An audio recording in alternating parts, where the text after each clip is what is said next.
이번 키워드는 108번뇌입니다. 고민이 많다는 단적인 표현인 거죠. 108번뇌. 이게 좀 불조식 표현인데요. 뭐 이런 키워드가 등장했습니다.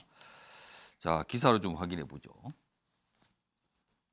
전당대회 불출마 압박받는 이재명, 개딸들과 2시간 SNS 소통.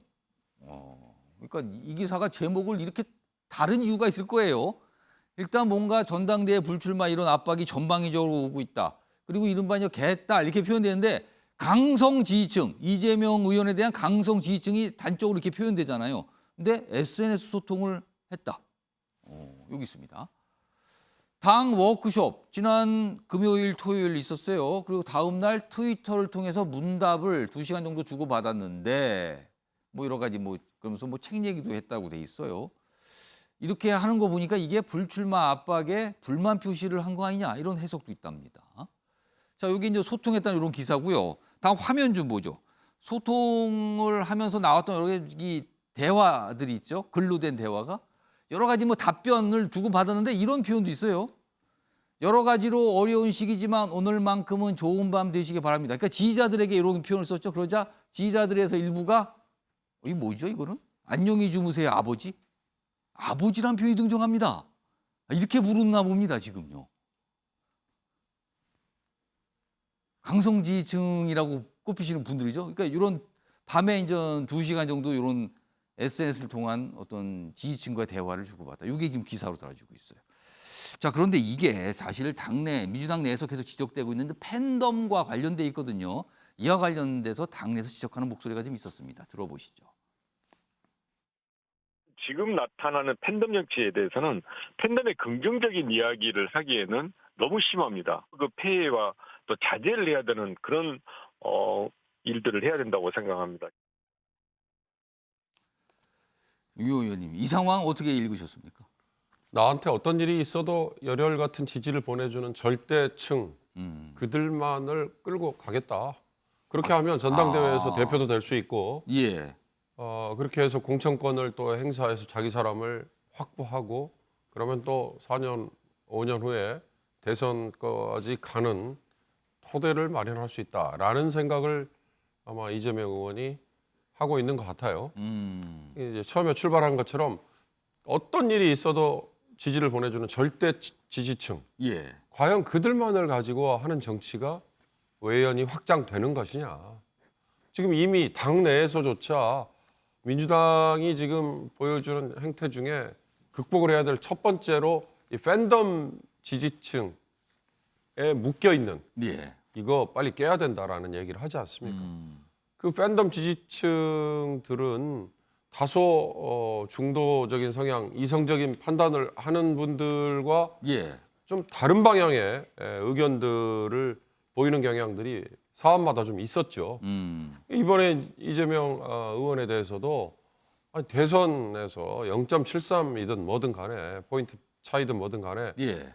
졌지 않았느냐. 그리고 지방선거의 총괄선대위원장이라고 또 완장을 차고 나와서 책임을 지겠다고 했는데 예. 졌지 않았느냐.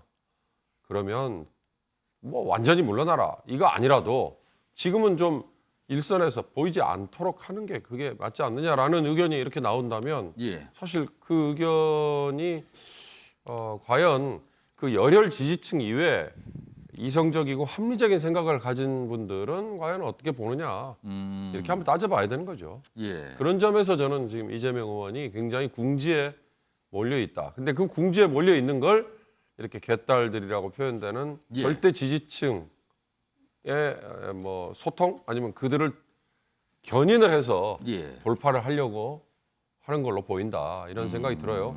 그게 당 내에서는 성공할 수 있을지 모릅니다.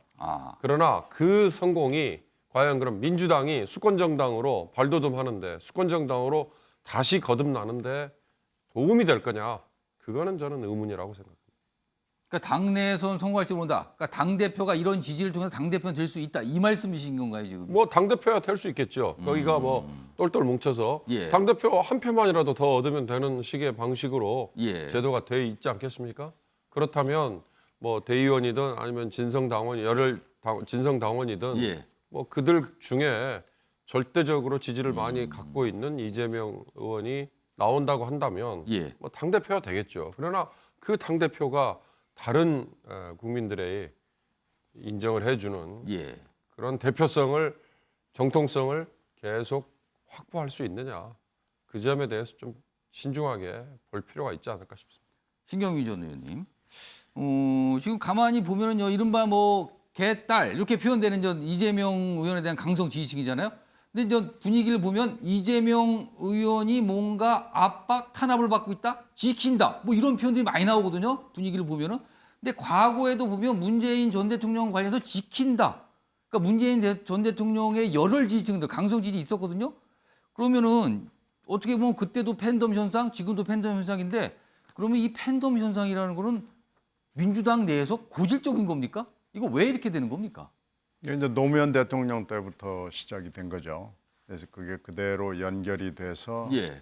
문재인 대통령한테 왔고, 그때 이제 손가역이라는 지금 이재명 의원의 지지층. 그 지지층이었죠. 예. 그 손가역이라는 게 이제 모체인 것 같아요. 어. 지금 개딸들 이렇게 모임들은 예. 그게 모체고 상당히 중요한 부분이라고 생각이 됩니다. 근데 지금 팬덤의 특징 중에 하나는 이 친명도 있지만 반명 내지는 비명도 있거든요. 예. 또 중립지대에서 의견을 얘기하지 않고 있는 사람들에 대해서 엄청나게 공격적입니다. 그 공격성은 노무현 때나 문재인 때나 이때하고는 비교할 수 그 없을 문재인 전 정도로 대통령의 강성 지지층들보다 그때 당시도 굉장히 지적받았거든요. 공격적이라고 네. 문자폭탄 어마이머라고 굉장히 거칠다. 근데 그거보다 더 거칠다는 겁니까 훨씬 지금? 더 지금 거칠어져서 이렇게 정당 활동, 내부 활동인데요. 이렇게 예. 거칠게 해도 되는 것인가? 이게 과연 같은 편이라고 할 수 있는 것인가라는 점에서 굉장히 회의적인 사람들이 자꾸 늘어나는 거죠. 이렇게까지 할 필요는 없는 거 아닌가.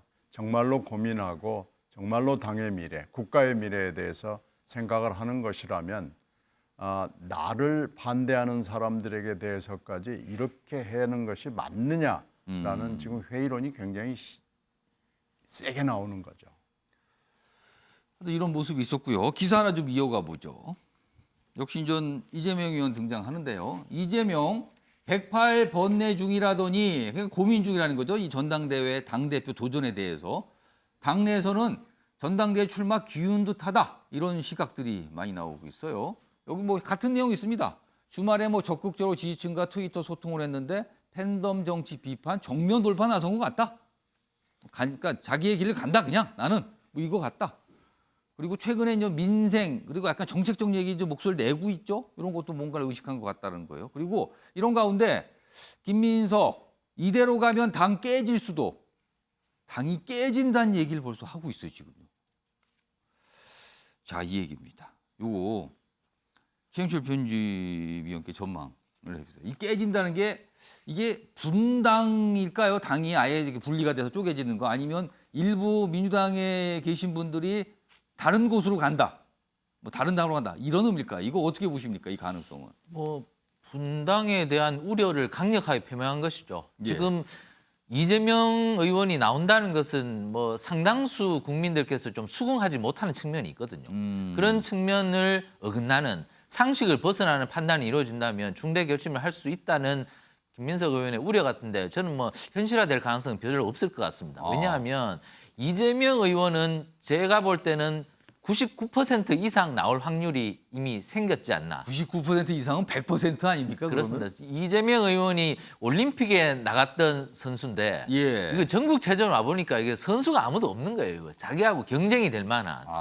그러니까 그냥 뭐 걸어가도 결승선에 충분히 들어갈 것 같으니까 이재명 의원이 당연히 나올 것 같고 그리고 그 1등을 했을 때 다가오는 이익이 너무나 크다. 자신의 여러 가지 받고 있는 혐의에 대한 방탄성 측면도 생기고 그리고 공천권이라는 것도 굴러 들어오는데 그러한 이익이 너무나 큰 상태에서 그 이익을 포기하고 내가 그것을 접는다. 그 비판이 물론 있지만 그거보다는 갖게 되는 이익이 훨씬 더 큰 거다. 그렇습니다. 그러한 그 운동장 구조라든가 예. 선수 구조 그리고 경품의 구조 이런 것을 종합적으로 판단했을 때 이재명 의원은 나올 수밖에 없는 것이 아닌가. 그러나 이재명 의원이 저렇게 판단한다면 당보다는 자신의 사적 이익에 앞서는 것이 아닌가. 그렇다면 국민들은 다 보고 있거든요. 예. 아, 저분은 당을 생각하는 것인가, 우리나라 전체 정치를 생각하는 것인가 이런 걸 본다면 이재명 의원에 대한 국민들의 전반적인 피로감이 있습니다. 거기에다가 요즘 나오는 뭐 개딸이라든가 팬덤 예. 정치라든가 이런 것이 또 혐오감을 불러일으키거든요. 그렇다면 지금의 정치 문화와는 다르게 간다는 것이거든요. 예. 그렇다면 김민석 의원의 우려처럼 당이 굉장히 혼란스러워질 수 있는데 저는 분당 가능성은 없지만 상당 기간 민주당은 개파 간의 갈등이 굉장히 거세질 것이다. 이재명 의원이 당권을 장악한다 하더라도 예. 밑에서 일어나는 용암처럼 분출하는 그러한 갈등, 분열 이러한 것들 때문에 굉장히 시끄러운 정당이 될 수밖에 없을 것이다. 저는 이렇게 예측을 합니다. 자, 이런 가운데요. 다음 기사가 있습니다. 역시 이제 민주당하고 어떻게 연결된다고 볼 수 있죠. 민주당 출신, 지금은 무소속인 양양자 의원, 국민의힘 여당의 반도체 특위 위원장을 맡기로 했습니다. 얼마 전에 국민의힘이 제안을 했는데 고민하겠다고 했죠. 근데 맡기로 했어요. 물론 조건은 이게 국회 차원의 어떤 특위로 좀 확장하자 뭐 이런 얘기를 했지만 일단 맡기로 한 겁니다. 그러면서 뭐 약속과 의지를 믿겠다 수락을 했는데 아래로 가겠습니다. 당내에서 그동안 민주당 소속일 때도 약간 쓴소리가 있었죠. 그래서 여러 가지 논란 끝에 이제 이 당을 나와서 이제 무소속 상태인데 여기 보면 이게 이 흐름이 이게 심상치가 않은 게 물론 이제 반도체 뭐 이런 큰 어떤 목적을 갖고 있지만 여당 무소속 끌어안기, 여당의 무소속 끌어안기 아니냐 이게 혹시 야권 이탈의 촉매제가 되는 거 아니냐? 그리고 혹시 향후에 이거 국민의힘 이분 입당하는 거 아니냐? 뭐 이런 것까지 조금 앞서서 나오고 있어요 전망이요. 이런 가능성들 좀 어떻게 봐야 되는지 보겠습니다. 자, 홍석준 의원님. 어떻게 보면 국민의힘이 영입한 셈 아닙니까 지금요? 또 특위를 맡아달라고. 이유가 뭡니까? 국민의힘에서는 사실 이제 그 이전에 이제 그 대선 이전에 이제 이용호 의원님도 예. 그렇고 무소속이었다가 이제 예, 그로 그렇습니다. 가셨죠. 이게 좀 전국 정당으로서 집권 여당으로서 지금 윤석열 정부가 하고 있는 어떤 대한민국 발전을 위해서 도움되는 어떤 분들은 다 지금 포용을 하는 그런 어떤 입장인데 잘 아시는 예. 것처럼 양현자 의원은 삼성전자 최초 여성 임원으로서 자타 공인하는 이제 반도체 전문가로서 저도 며칠 전에 이제 평택 삼성 공장에 갔습니다만은 예. 우리가 메모리 반도체 분야는 우리가 60, 70% 세계 점유를 하고 있지만 시스템 반도체는 아직까지 20%밖에 되지 않고 그렇습니다. 있고 특히 소재 쪽, 부품 쪽은 해외에 많이 의존하고 특히 예. 이제 인력 면에서 굉장히 현재 그 가르치는 사람도 부족하고 또 학생이라든지 뭐 이런 인력적인 면에서 굉장히 부족해서 할 일이 굉장히 많습니다. 예. 그런 면에서 이제 반도체 특위에서 일어났던 문제를 좀 해결하고 우리가 부족한 부분에 대해서 예. 법 제도 정부 정책을 좀 가다듬자는 측면에서 이제 반도체 특위를 출범했는데 예. 저희 당 입장에서 봤을 때는 양영자 의원만큼 가장 국회에서 예. 가장 적임자가 없다고 봐서 이제 제안한 거고 양영자 의원 같은 경우는 검수완박 입장에서 본인의 목소리를 분명히 냈고 또 예. 민주당 복당 이제 의사를 이제 철회를 한 상태이기 때문에 예. 좀 국가적인 그런 어떤 시각에서 예. 저희 당에서 제안한 이 반도체 특위를 이제 수락을 하신 것 같은데 뭐 이것이 이제 곧 뭐 입당이라든지 이런 걸로 이제 연결할지 예. 뭐 이런 건 한번 두고 봐야 될 것 같습니다. 신경민 전 의원님께는 가능성. 일단 양양자 의원 일단 활동하실 텐데 혹시 이제 국민의힘 이러다 입당하는 거 아닌지 그리고 민주당이 뭔가 이렇게 분열되는 양상이 더 짙어지는 거 아닌지 이 두 가지는 어떤 전망을 갖고 아니 뭐 충분히 가능성이 있는 얘기죠. 민주당 분당 얘기를 김민석 의원이 했습니다만 분당 가능성은 저는 거의 없다라고 그럼 분당 가능성은 없다. 전망합니다. 물론 이재명 출마, 최강욱 징계 그리고 이 박지원 지금 전 비대위원장도 움직이니까요. 예. 박지원 위원장에 대한 태도를 가지고 OX 진실 게임이 될 전당대회가 될 가능성은 굉장히 높습니다. 그래서 예. 분란은 뭐 심각하겠죠. 8월까지. 그런데 분당의 가능성은 저는 높지 않다고 봅니다. 다만 지금 이준석 대표를 중심으로 해서 김종인 전 비대위원장부터 시작이 된 서진 정책은 이번에 이제 상당히 먹혀 들어간 예. 걸로 보이죠. 예.